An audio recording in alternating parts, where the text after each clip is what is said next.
an instant.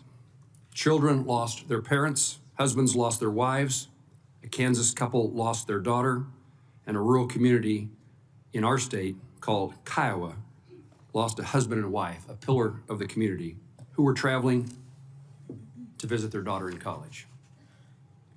I've taken that American flight before. There were many Kansans on that flight, and several of the members of this committee lost constituents on the American Airlines flight 5342 and the Army's Blackhawk helicopter. In addition to the families who are grieving, our first responders made heroic efforts to find survivors and save lives, and the investigators have spent nearly 2 months searching the Potomac River and working to reconstruct wreckage to find answers. It has been a difficult 57 days. 67 lives that were lost on January 29th were taken prematurely in an accident that, by all indications, should have been avoided. Now, the families of these victims, the Federal Aviation Administration, the National Transportation Safety Board, the U.S. Army, and Congress are tasked with how to best honor the memory and make certain accidents like this never happen again. I want to highlight NTSB Chair Jennifer Hamady and NTSB Board for their diligence and transparency throughout the investigations. That job obviously is not an easy one, but it's been done with professionalism and care. It's their work that we are here, brings us here today to review. NTSB's preliminary report into the mid-air collision provides insight into the events of January 29th, but many questions, certainly in my view, many questions still need to be answered, not only by the NTSB's investigation, but by our nation's aviation safety regulator and by the Army. The preliminary report provides alarming statistics in using existing FAA data on the risks at DCA to aviation safety. That data includes, and NTSB provides these numbers. In a 13-year period, not a single month went by without at least one, quote, close call between a helicopter and a commercial jet operating at DCA. Between October 21 and December 24, there were 85 incidents where the lateral separation between a commercial jet and a helicopter was less than 1,500 feet, and the vertical separation was less than 200 feet. And during that same time frame, there were more than 15,000, quote, close proximity events between a helicopter and a commercial airplane. The NTSB findings that it is possible for a helicopter on Route 4 to have as little as 75 feet of vertical separation from airplanes on approach to runway 33. I commend the NTSB for issuing urgent safety recommendations, and I commend the FAA in acting to implement them, particularly the permanent restriction of non-essential helicopter operations at DCA. However, I want to know how, with these statistics in the FAA files, why prior to January 29th, the agency failed to improve safety protocols at Reagan National Airport. This committee worked tirelessly to pass an FAA reauthorization bill last Congress that prioritized safety, enabling our industry to continue innovating and equipping the FAA with the resources necessary to keep our skies safe. We need a permanent confirmed FAA administrator to implement this important framework for the future of the industry. President Trump recently nominated Brian Bedford to lead the FAA, and I look forward to his testimony before this committee in the near future. I commend Secretary Duffy for his push to modernize airspace, and I look forward to this subcommittee working together to keep America's traveling public safe and improve public trust in our air travel system. Demand for commercial aviation is expected to grow 4% each year over the next 2 decades, and along with new technology and commercial spacecraft entering our airspace. This will further place demands upon our airspace and require the tools and guidelines to ensure a safe airspace. American Airlines Flight 5342 and Priority Air Transport 25 carried innocent civilians, selfless service members, talented figure skaters, fathers and mothers, husbands and wives, sons and daughters. And while Congress' response to the January 29th ought to be deliberate and not executed in a knee-jerk fashion, Congress must make certain that this loss of life occurs never again. In this early investigation, we have many unresolved questions. Among those for me is, why was the ADSB out, not transmitting on the Blackhawk? Was it turned off or was there equipment malfunction? Why had precautions not been taken to mitigate the risk of collisions between commercial aircraft and rotor wing near DCA, the statistics I just described? What is the severity of this issue at other airports where combined traffic is also high? What explains the discrepancy between the altitude readings of the crew of the Blackhawk? Why did the Blackhawk's invalid pressure altitude data influence other systems that utilize this source? How the use of night vision goggles may have impacted the Blackhawk helicopter pilot's line of vision? And finally, how should the FAA evaluate combining duties of air traffic controllers? I'm appreciative for our witnesses being here today. I know they each take this circumstance seriously. I'm anxious to hear the discussion that they have with this committee. And the end result should be a better understanding, as well as working to identify and prevent tragedies today and into the future. I now recognize the ranking member of this subcommittee, Senator Duckworth, the senator from Illinois, for her opening remarks. Thank you, Chairman Moran, and thank you for your continued partnership on aviation safety issues. I enjoy being your partner on this subcommittee. And I want to thank both the chairman of the Commerce Committee and the ranking member for your work with us as well. I do want to extend, first and foremost, my condolences to the family members of the victims, some of whom are here with us today, both on the commercial airliner as well as the family members who lost the brave soldiers in the Blackhawk helicopter. These are folks who put on the colors of this great nation, committed themselves to defending this great nation, and were at their duty stations training to protect and defend us as they lost their lives. I also want to thank the first responders and everyone at NTSB for their tireless work to get us the answers that we all are looking for. There's a saying, and as many of you have heard it, our aviation regulations are written in blood. So we have an obligation to the victims to learn what went wrong and prevent a collision like this from ever happening again. As a former Blackhawk pilot myself, and I have flown helicopters out of very congested aircraft at Midway Airport. In fact, I commanded the Midway unit for a number of years. I know how challenging this type of mixed-use airspace can be. But a challenging airspace is no excuse. This should never have happened. This collision was horrendous, and it is heartbreaking. But it was not a surprise. Our alarm bells about potential collisions have been ringing for years. Coming out of the pandemic, we saw a frightening rise in close calls and an erosion of our aviation system's margin of safety. We've known for years that we need more air traffic controllers and more safety technology. The warnings have been clear, and in some cases, right here within this committee, and a bipartisan consensus on the need to upgrade the equipment and the need to train more air traffic controllers. In November 2023, we held a hearing on close calls. NTSB Chair Hamady testified, citing staffing shortages, fatigue, distraction, deviation from FAA regulations, and a lack of runway safety technology. And she warned, and I quote, "The concerning uptick in such incidents is a clear warning sign that the U.S. aviation system is sharply strained. We cannot wait until a fatal accident forces action. We must act before there is a tragedy," end quote. Chairwoman, just sadly predictive of what's going to happen. And you said that in 2023.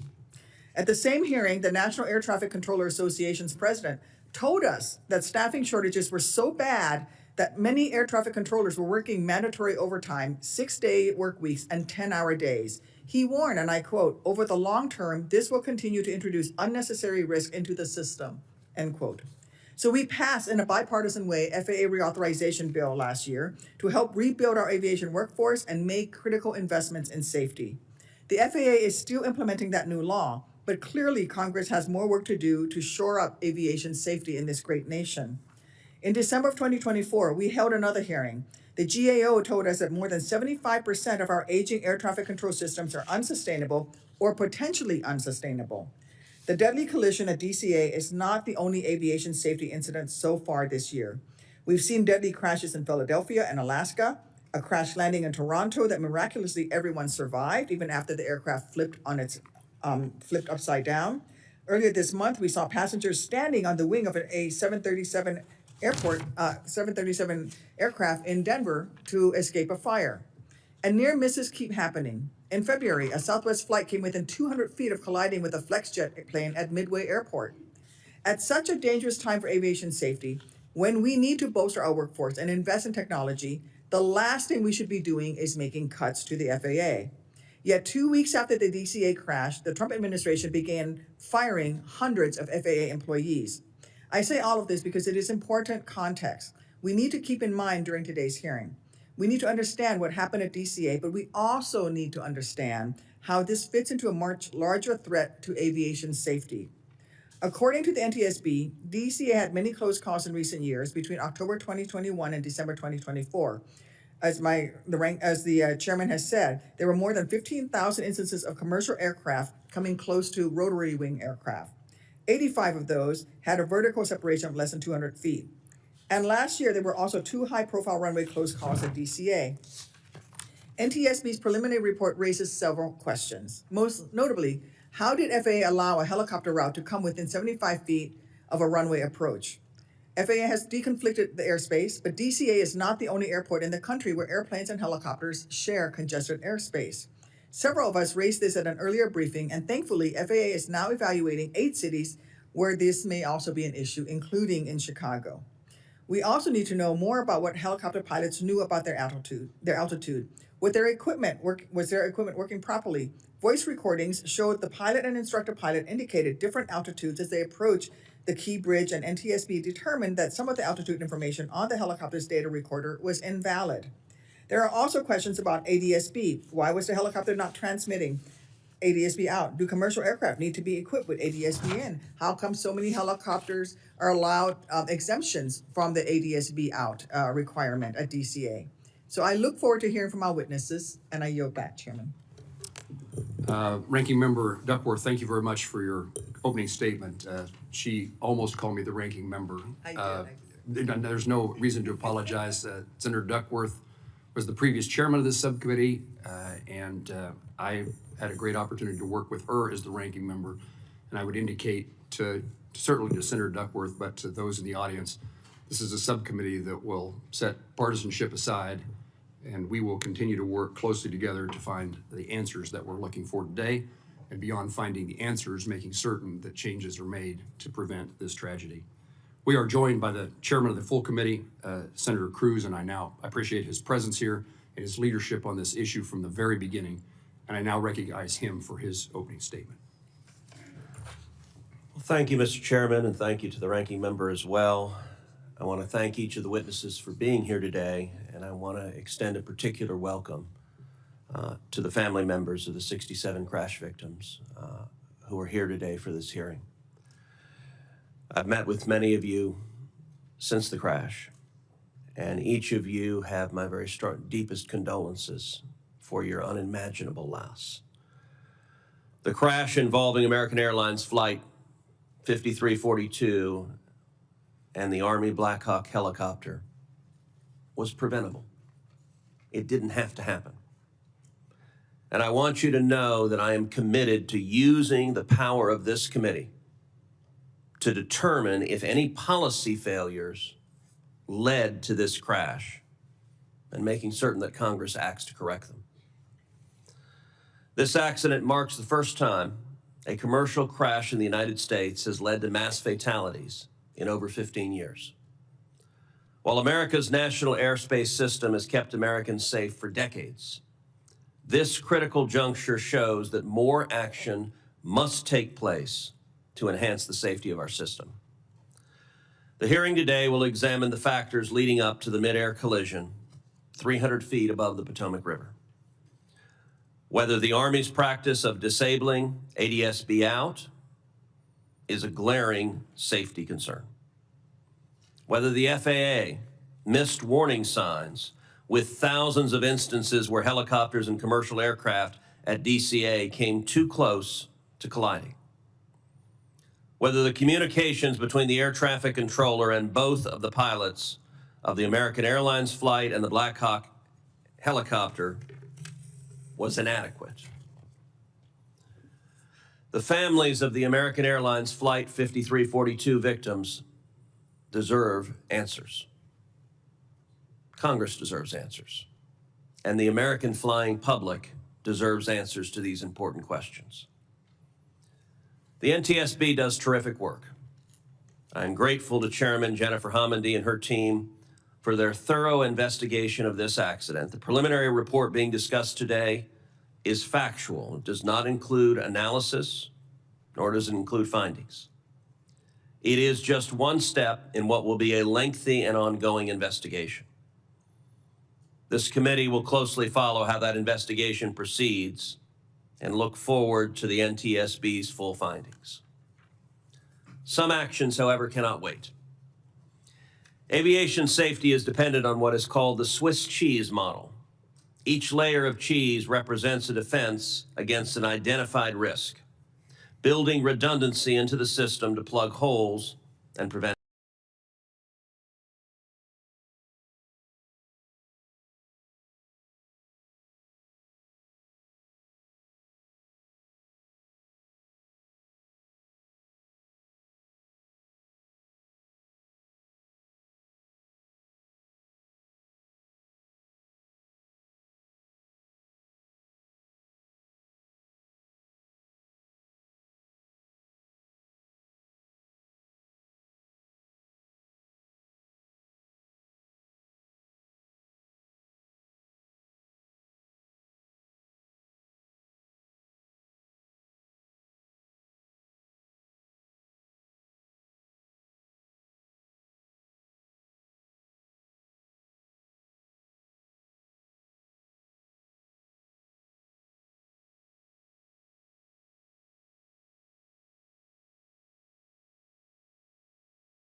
occasions. FAA's air traffic managers approve helicopter route charts annually, so that if the data raised questions about the safety of these routes, the ball